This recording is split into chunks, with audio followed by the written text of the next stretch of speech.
Почитувани гледачи, ова се вестите на телевизија Здравкин, во продолжение делот содржините.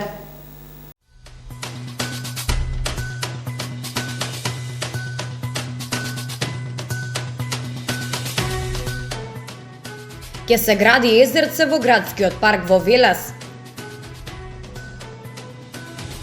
220 ученици посетуваат дуално образование, од кои 17 се од Велес. Жителите на улица Орце Мартинов бараат од надлежните итна реновација поради тешката проодност на улицата.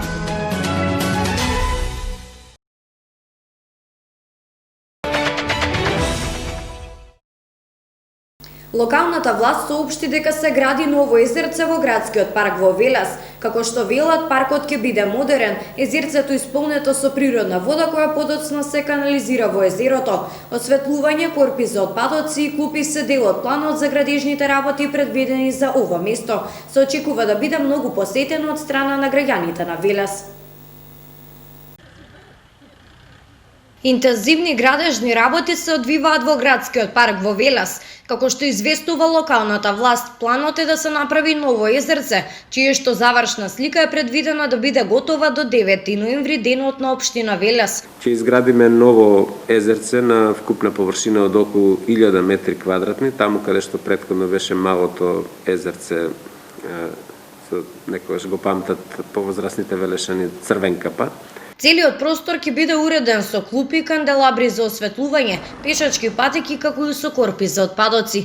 Дополнително за полнење на езерото ќе се користи природна изворска вода која извира во градскиот парк, а потоа ќе се канализира во езерото.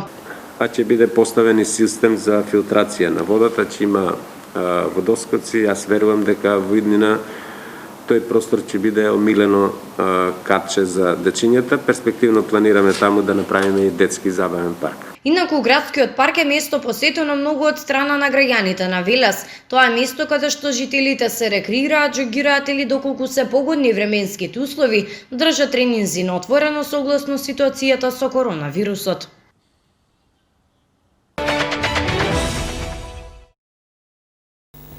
Вкупно 220 ученици во државата посетуваат дуално образование, од кои 17 се од општина Велес. Ваков тип на образование има во 7 училишта, во 7 општини и во 12 компании.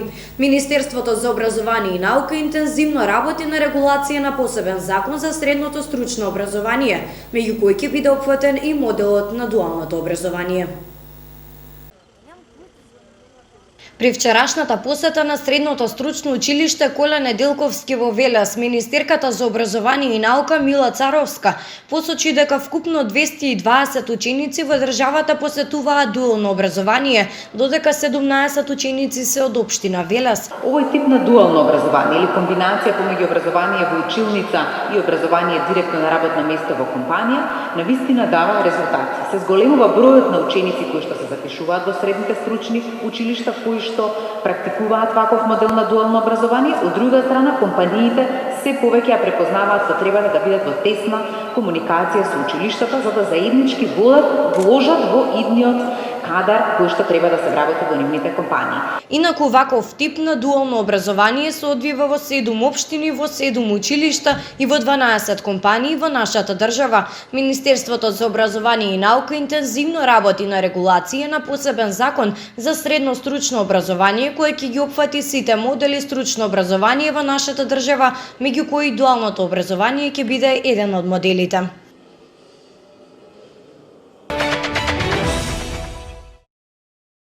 Жителите од улицата Орце Мартинов во Велес се обратија до нашата телевизија со цел да го искажат својот проблем и барање до надлежните институции. Тешката проодност на оваа улица, односно дупките, предизвикуваат револт и небезбедна средина за жителите на истата.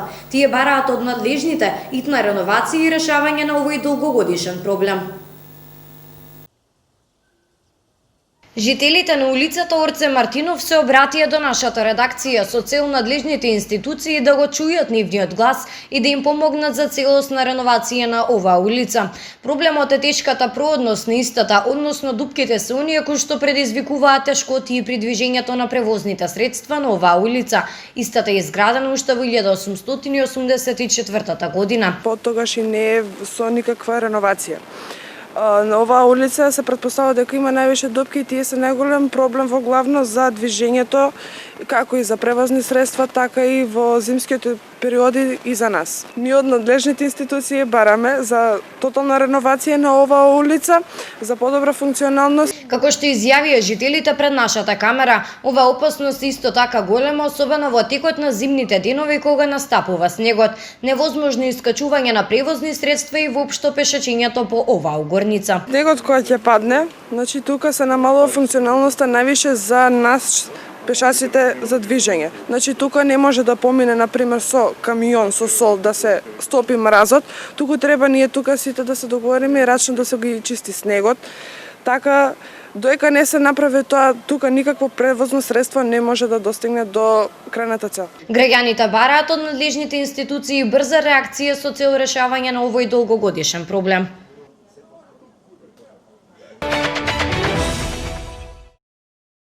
Денеска 23 октомври е неработен ден за сите граѓани на нашата држава. Денеска е денот на македонската револуционерна борба.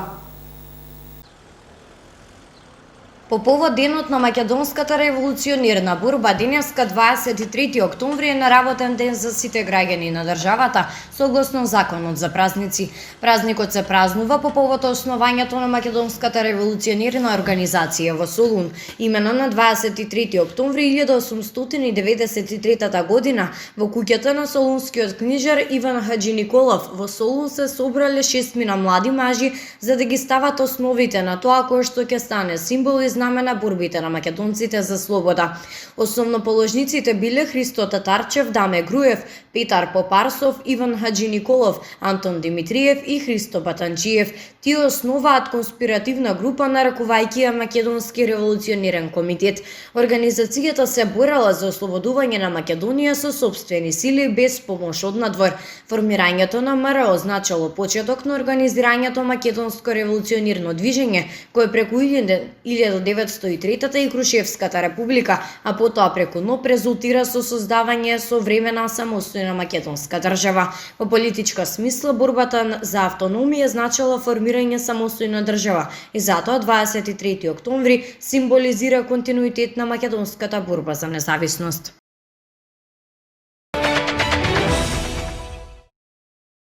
Председателот на владата на нашата земја Зоран Заев вчера одржа пресконференција по повод онлайн средбите со највисоките представници на Европската Унија. На средбата со еврокомесарот Оливер Вархеи, како исклучително значаен го оценивме економско-инвестицијскиот пакет на Европската Унија за Западен Балкан од 9 милиарди евра, наменет за поголемите инвестиции во инфраструктурите со регионално влијание за економско закрепнување од последиците од пандемијата со COVID-19, потенцираше председателот на владата Зоран Заев. Овие онлайн средби навистина беа добра можност на сите највисоки представници на Европската Унија да им се заблагодариме за извештајот на Европската комисија за нашата земја, како и за планот за економските инвестиции. Оваа решителна подготвеност ја истакнавме како исклучително значајна во околности во кои се наоѓа цела Европа и светот заради COVID-19, што само потврдува дека Европската Унија е силно определена, ништо да не го попречи процесот на проширувањето.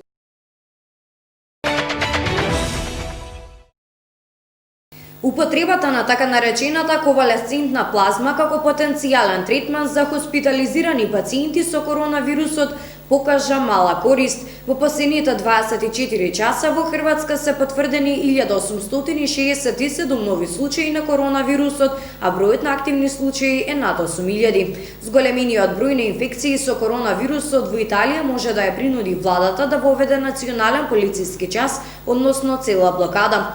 Во продолжение информациите од светот. Резултати од студија објавена во British Medical Journal укажуваат дека употребата на крвната плазма не успеала да ја намали стапката на смртност или да го запре развојот на коронавирусот, доколку клиничката слика на пациентот е тешка. Резултатите од студијата, спроведена на повеќе од 400 хоспитализирани пациенти со COVID-19, не одат во прилог на досегашните податоци за лекување со крвна плазма, кој американскиот претседател Доналд Трамп во август ги нарече историски напредок. Употребата на така наречената ковалесцентна плазма или антитело од крвта на пациенти кои што оздравеле од COVID-19 како потенцијален третман за хоспитализирани пациенти со коронавирусот покажа мала корист според клиничкото испитување спроведено од индиските научници.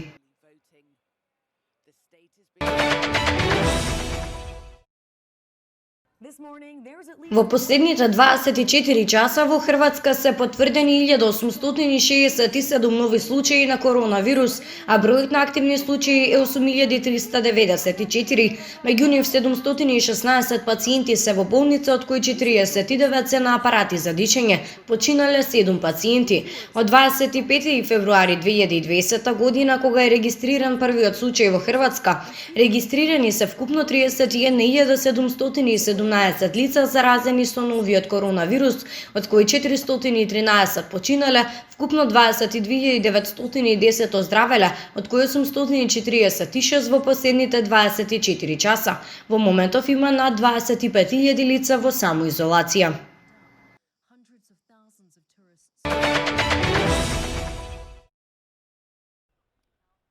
Зголемениот број на инфекции со коронавирусот во Италија може да ја принуди владата да воведе национален полициски час или пак целосна блокада.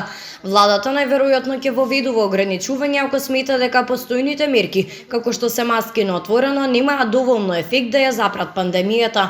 Покрај тоа, официјалните лица работат на список на несуштински активности што можат да бидат запрени. Полицискиот час се очекува да биде воведен доколку кривата поврзана со бројот на пациенти на интензивна нега не се врати назад за 7 дена. Ако има полициски час, тој ќе биде од 21 часот. Во Италија се разгледува опции за целосна блокада на државата.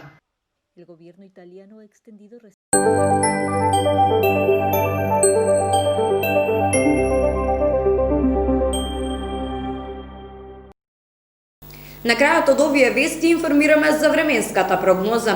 Денес имаме сончево време, температурите се движат од 4 до 22 степен, додека во текот на викендот на територијата на Велес се очекува облачно време со врнежи од дожд. Температурите во сабота ќе се движат од 8 до 22 степен, а во недела во интервал од 7 до 18 степен.